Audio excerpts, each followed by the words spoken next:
Let us pray in the name of the Father, and of the Son, and of the Holy Spirit. Amen. O Jesus, through the Immaculate Heart of Mary, I offer you my prayers, works, joys, and sufferings on this day for all the intentions of your Sacred Heart, in union with the holy sacrifice of the Mass throughout the world, in reparation for my sins, for the intentions of all my relatives and friends, and in particular for the intentions of the Holy Father. Amen. Let us pray for the intentions of the Holy Father for the month of December.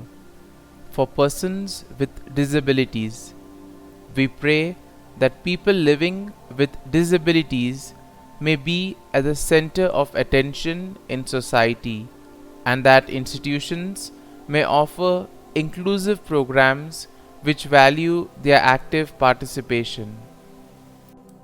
Our Father, who art in heaven, hallowed be thy name. Thy kingdom come, thy will be done, on earth as it is in heaven. Give us this day our daily bread, and forgive us our trespasses, as we forgive those who trespass against us. And lead us not into temptation, but deliver us from evil. Amen. Hail Mary, full of grace, the Lord is with you. Blessed are you amongst women, and blessed is the fruit of thy womb, Jesus. Holy Mary, Mother of God, pray for us sinners, now and at the hour of our death. Amen. Glory be to the Father, and to the Son, and to the Holy Spirit, as it was in the beginning, is now, and ever shall be, world without end. Amen. My dear friends, the Word of God welcomes us this morning. And as we begin this day, let us begin by spending time with the Lord. As we have decided to welcome this day in the presence of the Lord, let us begin by thanking Him for all that He has done for us, all the blessings that He has bestowed on us, and most importantly, for all the graces, for all the favors that He has given us right from our birth till now. On many occasions, we see that because we are caught up with so many other activities, because of our busy schedule, we don't pay attention to these small details that are there in our lives. Very often, these graces, these blessings, which are so important in our lives, are kept aside.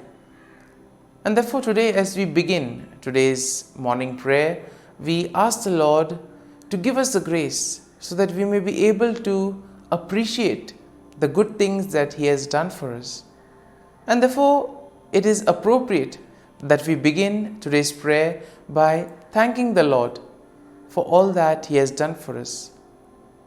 First and foremost, we thank the Lord for the gift of life, for giving us talents, abilities, and various opportunities in our lives.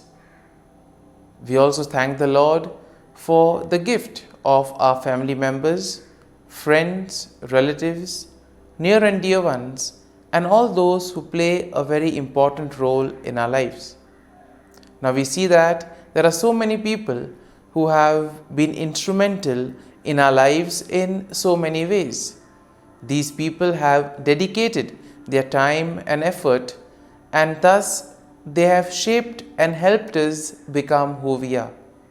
And therefore we thank the Lord for their presence in our lives, and we also ask the Lord to bless them so that they may be able to have the fullness of life. We also thank the Lord for the gift of this day, yet another day that we have been given to make good use of our talents, of our abilities, and more importantly, to make a difference not only in our lives but also in the lives of those around us. We also thank the Lord for the various opportunities that He has given us. Opportunities to put our talents, to put our abilities to use. And at the same time, opportunities to help others make a difference in their lives. Lord, we also want to thank You for all the experiences that You have given us. Some of these experiences may be really good. We may want to cherish these experiences, but there may be other experiences which may be bitter, which may be harsh. Nonetheless, these bitter experiences may have taught us a lot in life. These are the experiences that have made us stronger. And therefore, Lord, we thank You for giving us these experiences, for making us better individuals, for making us stronger, and thus for preparing us to face the challenges in life. And therefore, my dear friends, as we participate in this morning prayer, let us ask the Lord for this grace that we may be able to radiate His presence to the world around us, that we may be able to become messengers of peace, joy, and love, spreading His message of goodness, spreading His message of peace and love to the world around us. And therefore, let us ask the Lord to accompany us in whatever we do today, so that every action, every word may radiate His love, peace, and joy. My dear friends, let us now reflect and meditate on Psalm 60.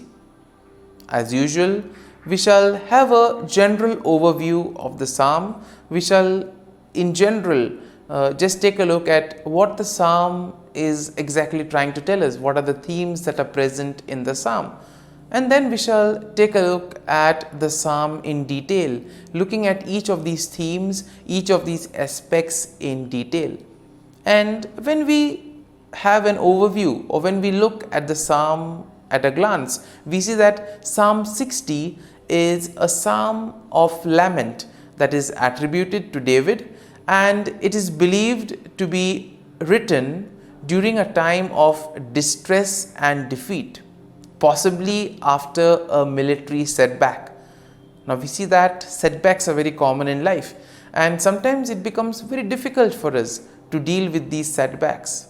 We have planned something, things don't go according to plan, and therefore we feel disappointed, we lose our faith, our trust and hope. We get disappointed and we are not interested in anything else later on then. And possibly in those moments, this is a psalm that can help us to collect ourselves, to rejuvenate, to place our faith and trust in the Lord and allow Him to bring us out of that situation. Now, we see that the psalm can be divided in 4 main sections. And in verses 1 to 3, we see that there is an acknowledgement of God's rejection and a plea for restoration. In the second section, we see a reflection of God's past deliverance and a request for His help. And this we will find in verses 4 to 8. In verses 9 to 11, we see there is a cry for God's intervention against the enemy. And finally, in verses 12 to 14, there is a declaration of confidence in God's victory. And therefore, overall, when we take a look at Psalm 60, we see that Psalm 60 will reflect on David's plea for restoration and victory in the face of distress and defeat. And this psalm highlights the importance of seeking God's help and acknowledging His power and deliverance. This psalm can also serve as a reminder of the need to depend on God's intervention, especially in times of trouble, and to trust in the faithfulness of the Lord and thus rejoice in the victory that the Lord provides us. And now let us take a look at the psalm in detail. Now, in the first section of the psalm, we see that David acknowledges the sense of God's rejection and he pleads for restoration. So in a way here we see that David is probably sensing that he has gone away from the Lord, and therefore now he wants to restore back. He wants to come back to the Lord. He wants to undo the wrong that he has done. And here he begins by expressing his feeling of being rejected and cast off by God. Once again, pretty strong at this point of time. And here we see that he does this by symbolizing it or comparing it to the breaching of the walls of the land. And therefore here we see that David now recognizes the severity of the situation, and therefore he implores God to intervene and restore his favor and protection. So he has gone away from the Lord, and now he wants the Lord to help him come back to him. And therefore we see that in this section it is all about knowing one's weakness. Therefore in our lives too, when we become aware of our weakness, of our shortcomings, that is the first step towards transformation. It is only once you are aware of what you have done wrong, or once you are aware of the areas where you are going away from the Lord, it is only then can you begin the remedy or the corrective measures. Moving on to the second section of the psalm, we see that David reflects on God's past deliverance and he seeks God's help once again.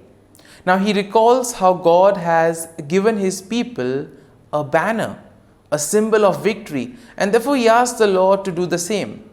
Now David acknowledges that it is only through God's power and help that victory can be achieved. And therefore what does he do? He expresses his dependence on God's assistance in the midst of defeat. So he already knows that he is deep in trouble, but still he has faith that the Lord can do something about it. And my dear friends, this is something that all of us need to have. We too need to have that confidence that the Lord will do something to help us, to guide us and bring us out from those stressful, difficult moments. Now in the third section, we see that David cries out for God's intervention against his enemy.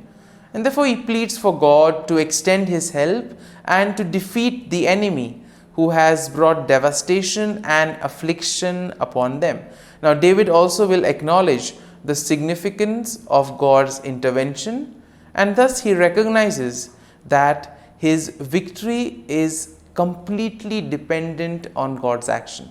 And therefore this aspect of surrendering, this aspect of placing oneself in the hands of the Lord, allowing the Lord to guide and protect, this is very important and is explicitly seen in this psalm.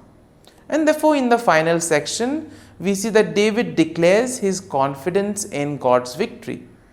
He proclaims that God's right hand, symbolizing his strength and power, will lead to triumph and will lead him to victory against his enemies.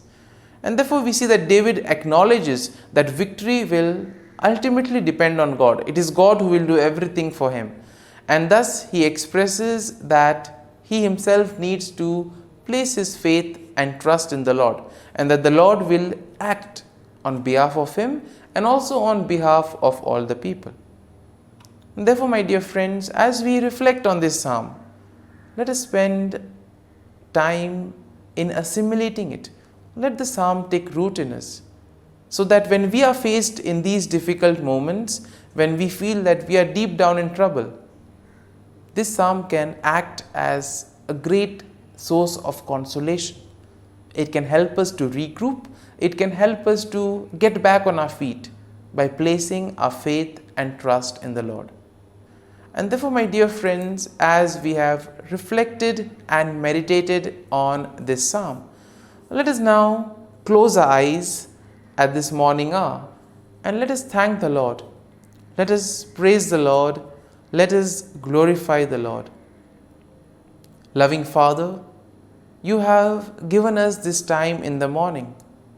You have been gracious to us. You have given us your Son, our Lord Jesus Christ, who has cleansed us from our sin. He has taken away all our sins and He has given us a new life. Lord, we thank you for giving us the Holy Spirit. And therefore, Lord, we ask you to bless us and protect us at every step of the way. Be our guiding force. Be there to always show us the way. And for all this, Lord, we thank you, we praise you, and we glorify you. You have protected us and you have guarded us through the night.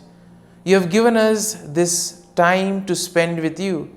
You have woken us up this morning and you have given us good health of mind and body. And for all this, Lord, for your love, for your mercy, for your generosity, we thank you and we praise you, O Lord. You are a merciful God. You have blessed us in so many ways. As you reflect on our blessings, as you reflect on all the good things that have happened to us, as we reflect on our experiences, Lord, we want to thank you. We want to praise you for making us better individuals. And now, my dear friends, let us spend a few moments in silence and let us reflect on the psalm. Let us see what touched us. Could be a word, could be a phrase, or could be a sentence or a thought. Remain with that and allow the psalm to take root in you so that ultimately your words, your actions will radiate the love, peace, and joy of Christ to the world around.